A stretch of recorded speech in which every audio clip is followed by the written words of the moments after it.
Hey guys, this is day 23 of a 100 month challenge, and I was doubting whether it's day 23 because I'm getting confused already. So it's late, the day was hectic, and that's me having the time finally to talk to you and tell you the insights.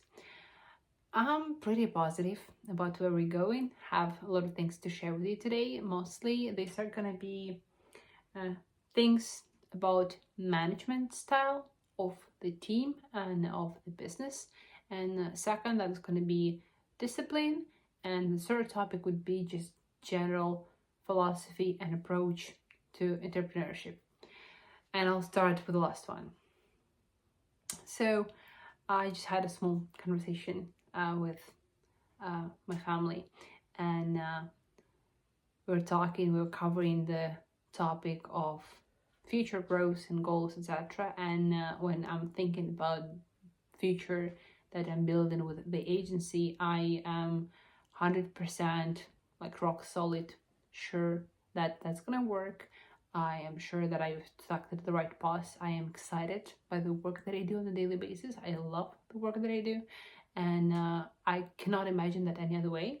Because when I start imagining myself working at my friends' jobs or another way, I cannot handle that.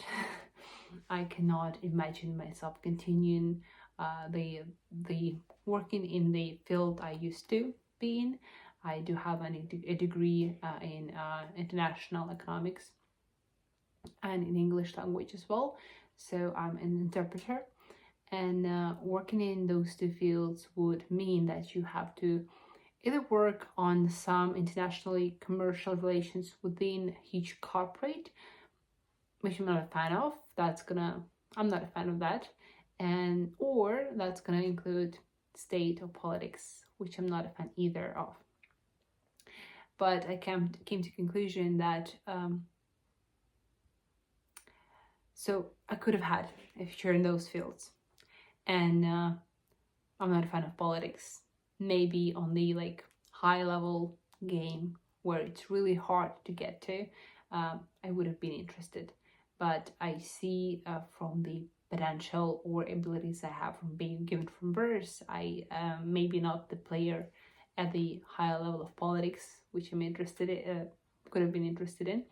So I chose to play the independent small business game, and it's going steady right now. It's going solid. It has its problems, but I believe that these problems are not the biggest ones, are not the most tragic things that can happen in the world, and maybe I'm stressing out too much right now.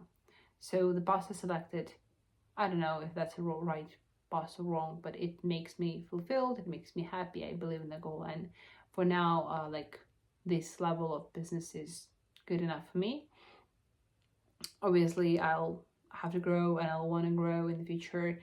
I'm curious how much of opportunity is there on the market for growth in a business like this. There definitely is, but what is the level of it? Where is the ceiling? Where does it lie? Somebody says there is no ceiling, somebody says there is. We'll see. I'm really trying to speak not as vaguely as I am right now, just sharing my background, just the thoughts. Sometimes you have to go back entirely in all your decision-making process and evaluate whether you made a right career path, whether you selected the right way, whether you like thought it through. And I never had doubts, never. Parents would always tell me that I should have gone to politics. That's where power is. That's where all the goals and all the wealth is. I disagree with that, at least not in my country. That's like should be on a different level if I'm going there. And I have doubts if I can do that in other countries in the world and on a higher worldwide level. Whereas I'd say it's easier to do with the social media tools and with branding agencies and business like this on a worldwide level. That's why I went into this, and that's why I pursue doing content in English, even though a lot of people from my life actually basically do not understand these videos that I'm talking about, which is funny. But I'm doing that content for you, and let's dive into today's insights. One more thing before I dive into. Got a comment from a subscriber on yesterday's video when I was saying that maybe that's the last video. I'll keep going until video 30. You'll see where it goes. It's getting hard with the discipline, but I'm still here. It motivates me, essentially, but it doesn't, apart from the motivation, it doesn't bring you the content and the value to share with you. So I'll try to keep this video short to only stick to the valuable part of insights. So that's that thing being said. Insight number 1. Just because this employee has an experience and costs a lot, it doesn't mean they are right or they know what they are doing. Majority of people in the world do not know what they're doing.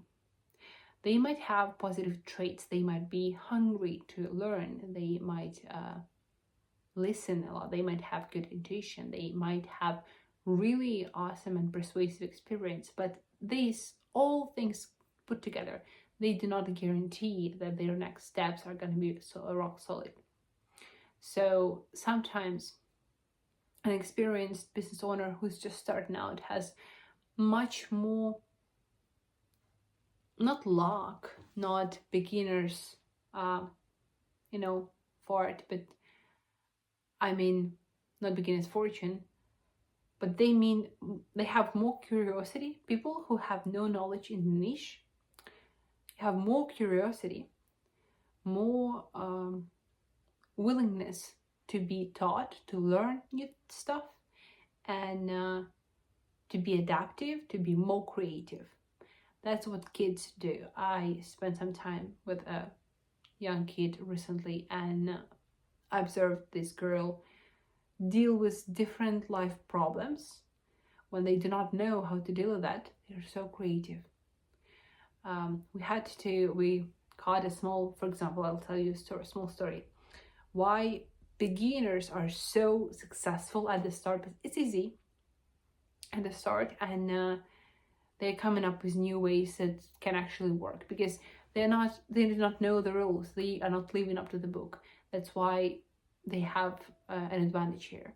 So this story about the kid, this young girl, we caught up like small tiny fish in the river, around 3 of them, and brought them back home. Obviously, fish from the river, they do not live long in the still water just because it doesn't have enough oxygen and it's not cold enough. So we would put the jar in the ice and about oxygen. So you should have a filter for aquarium for fish to live in there. And she brought a stick in which this girl would blow in the water, and that would create water bubbles, and they would kind of feed the fish. Obviously, like it kept fish maybe for another day longer, but not that much. You can't handle that. You're not a filter, you're a human. But the way this kid dealt with the problem was fascinating for me, because I, as an adult, would not even try. Like, I would just give up on the idea entirely. I would say it doesn't make sense to catch this small fish to make them like my home pet. They won't live long enough. They'll get warm up in the water. I don't have oxygen in the water. That's impossible. But these beginners or kids, they do not have the word impossible because they do not know that. They don't know the facts. They are trying. They are a bit delusional. Just because they do not know that it's impossible, it is possible for them in their mind, and they're trying out the ways to get there. So sometimes when you're paying people with good experience who know a lot, they have been too stiff, too, not movable, not adjustable anymore. But you as a beginner, you do not know what is possible, what is not. So you're trying out all the stuff, and sometimes things work out. That's the best part. And I had experience. Right now, I can consider myself being just a little bit experienced in the niche of UI and UX design, for example, just because I've been there for 4 years. But I used to be in many communities, business communities, and as I was far younger, I would enter the communities and I would be curious about all the small topics, and I would be curious about all the small problems, and they would be so either obvious for me, or I would be so bored with all these systems and table sheets and SOPs and KPIs and ROIs and all the measurements. I'm like, it's obvious how to calculate that. Why are we learning that? Why are we learning all these systems? That was silly for me, because I knew that I could experiment my way over any flow, any service, any process, over any tool, any like team management stuff.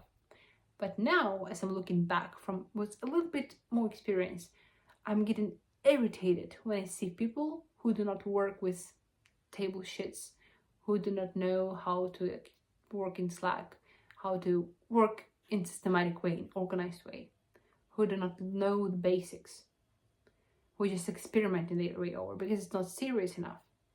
So there are two sides of equation, and I guess it's really, I like what businesses are hiring younger generation, just because younger generation is like a new blood.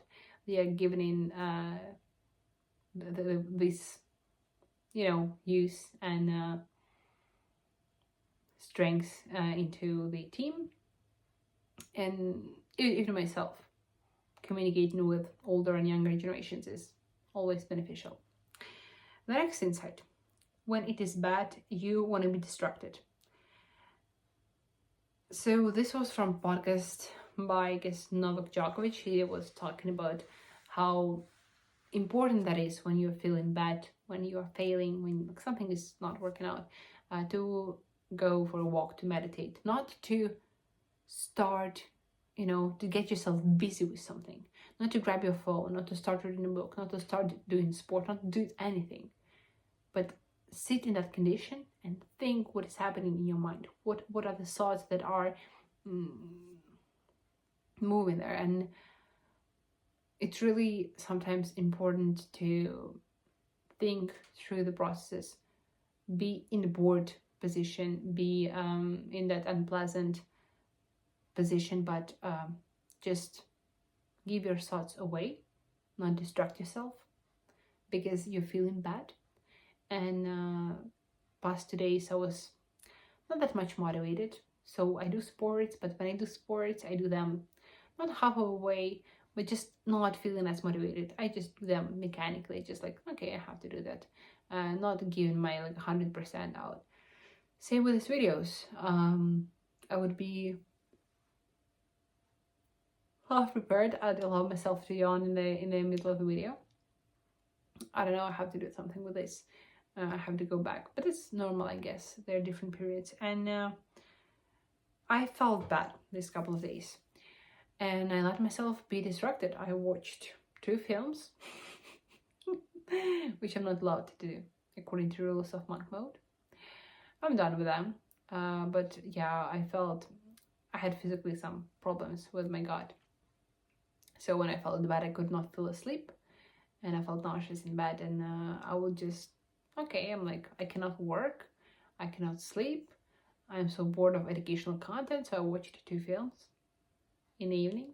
I'm gonna tell the name. That stupid film, really pretty silly if you look at the script, but okay, like Miss Congeniality or something. I gave that away. So yeah, I confess my sins today, and I admit that I was bored. I felt bad, and when I felt bad, it was easy for me to get distracted.